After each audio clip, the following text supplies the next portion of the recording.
जो आपके गोश्त गुजार कर देता हूँ regarding your health. Actually kidneys are very vital organ in the body. पहली तो बात यह है, जैसे कि आपके हार्ट है, लिवर है, एनीथिंग।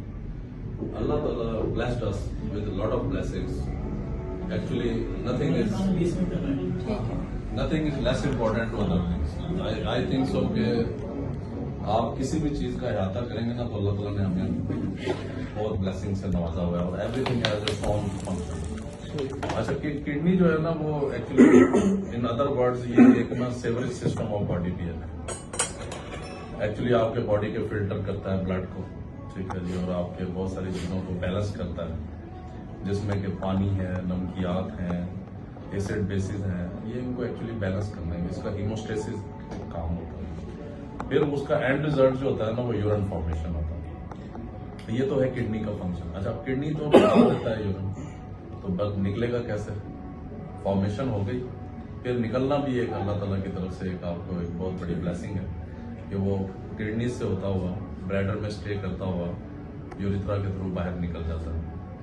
अच्छा, अब प्रॉब्लम्स जो होती हैं ना वो रेंज करती हैं, वेरी करती हैं from childhood to adolescence and toward the old age. It's different levels पे डिफरेंट प्रॉब्लम्स होती हैं। फिर उसके अलावा इसका जो है ना डाइटरी रिलेशन भी है, वाटर इनटेक से भी रिलेशन है आपकी, यानी कि हैबिट्स हैं जो उनसे भी, डाइटरी हैबिट्स कह रहे हैं। और फिर उसके बाद इसका क्लाइमेट से भी बड़ा रिलेशन है। मिसाल के तौर पे आपकी बॉडी को अगर वाटर की जरूरत है, हॉट क्लाइमेट है, आपने वाटर इनटेक नहीं लिया, तो kidneys try to balance this water intake जो आपके अंदर बॉडी के अंदर मौजूद है। इसी को हीमोस्टेसिस कहते हैं, बैलेंस रखना। अगर आप पानी कम पी रहे हैं तो पानी कम आएगा, निकलेगा। पानी कम पी रहे हैं तो पानी कम निकलेगा। पानी ज्यादा पी रहे हैं तो वो पानी ज्यादा लॉस हो जाएगा यूरिन के जरिए। अब लोगों के अंदर क्वेश्चन होता है कि जी हमें यूरिन कम आ रहा है, ज्यादा आ रहा है। अब इसको नॉर्मल को एबनॉर्मल के साथ डिफरेंस करना ना ये बड़ा एक प्रॉब्लम है, क्योंकि आप देखेंगे कुछ ब्लड प्रेशर के पेशेंट्स होते हैं, अगर उनको पानी की कमी हो गई है तो वो पानी पेशाब कम बनाएगा। अच्छा, अब अगर पानी की कमी नहीं है और ब्लड प्रेशर भी कम है तो तब भी पेशाब कम बनेगा। अब इसे कौन डिफरेंशिएट करेगा कि ये आया कि किसी डिजीज की वजह से है या नॉर्मली वाटर इनटेक की वजह से है? तो इसलिए ना हमारे जो नॉर्मल इंसल्टिंग फैक्टर्स हैं ना मेडिकल प्रॉब्लम्स के, उनमें ब्लड प्रेशर और शुगर और स्टोन डिजीज, ये हमारी 3 ऐसी कॉमन डिजीजेज हैं जो किडनीज को इफेक्ट करती हैं, बहुत ज्यादा किडनी को डैमेज भी करती हैं, ठीक है, इवन कि उनको एंड स्टेज तक ले जाती हैं। तो इसलिए हम लोगों को स्क्रीन आउट करना चाहिए अपने आप को regarding the blood pressure, sugar और जो भी जनरल प्रॉब्लम्स हैं। यानी कि दूसरे लफ्जों में हेल्थ केयर के बारे में हमें बेसिक नो हाउ होनी चाहिए, जो कि हमारे सिस्टम में अनफॉर्चुनेटली नहीं है। हम लोग तभी उन चीज़ों की तरफ जाते हैं जब हमें वो प्रॉब्लम फेस करना पड़ता है। जैसे फॉर एग्जाम्पल किडनी पेन हो गया तो then we will consult any doctor. उससे पहले उसके साथ क्या चल रहा है ही डोंट नो और शी डोंट नो।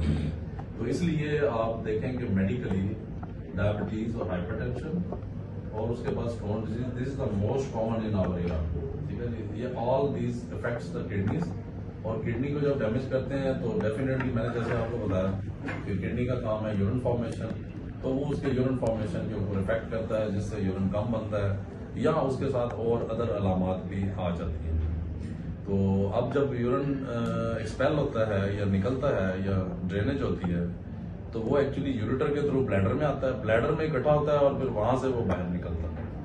अच्छा, अब बच्चों में कंजेनिटली कुछ प्रॉब्लम्स होते हैं जो पेशाब की रुकावट का बायस बनते हैं, और एडल्ट्स में भी कुछ ऐसी प्रॉब्लम्स होती हैं जिसमें कि उनको कोई ट्रॉमा, जैसे कि ज्यादा कॉमन है, कोई चोट लग गई या कोई एक्सीडेंट हो गया या कोई इस तरह का इशू हुआ और उसने पेशाब की नाली को डैमेज किया, तो पेशाब की नाली को बंद करता है और वो रुकावट हो जाती है। तो ये मैं कॉमन आपको एक चीज बता रहा हूँ। इसी तरह अडल्ट्स जो हम नॉर्मल ओल्ड पीपल होते हैं, इनमें अल्लाह ताला ने एक प्रोस्टेट जो होता है ना, होता तो सब लोगों में है, लेकिन ओल्डर एज में प्रोस्टेट की ग्रोथ हो जाती है, प्रोस्टेट साइज में बढ़ जाता है।